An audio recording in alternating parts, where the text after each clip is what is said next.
ಸಮಾಜ ಕಲ್ಯಾಣ ಹಾಗೂ ಹಿಂದುಳಿದ ವರ್ಗಗಳ ಸಚಿವ ಕೋಟಾ ಶ್ರೀನಿವಾಸ ಪೂಜಾರಿ ಅವರು ಇಂದು ಇತಿಹಾಸ ಪ್ರಸಿದ್ಧ ಕದ್ರಿ ಶ್ರೀ ಮಂಜುನಾಥೇಶ್ವರ ದೇವಸ್ಥಾನಕ್ಕೆ ಭೇಟಿ ನೀಡಿ ಮಂಜುನಾಥೇಶ್ವರನ ದರ್ಶನವನ್ನ ಪಡೆದರು.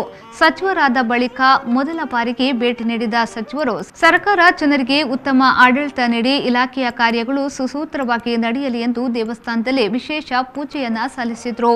ಇನ್ನು ಸಚಿವರಿಗೆ ಕದ್ರಿ ಮಂಜುನಾಥ ದೇವಸ್ಥಾನದ ಆಡಳಿತ ಮಂಡಳಿಯ ಅಧ್ಯಕ್ಷ ಎಜೆ ಶೆಟ್ಟಿ ಹಾಗೂ ದಕ್ಷಿಣ ಕನ್ನಡ ಜಿಲ್ಲೆಯ ಬಿಜೆಪಿ ಮಂಡಲದ ಅಧ್ಯಕ್ಷ ನಿತಿನ್ ಕುಮಾರ್, ದೇವಸ್ಥಾನದ ಆಡಳಿತ ನಿಯಂತ್ರಣಾಧಿಕಾರಿ ಗೋವಿಂದರಾಜ್ ಮತ್ತಿತರರು ಉಪಸ್ಥಿತರಿದ್ದರು.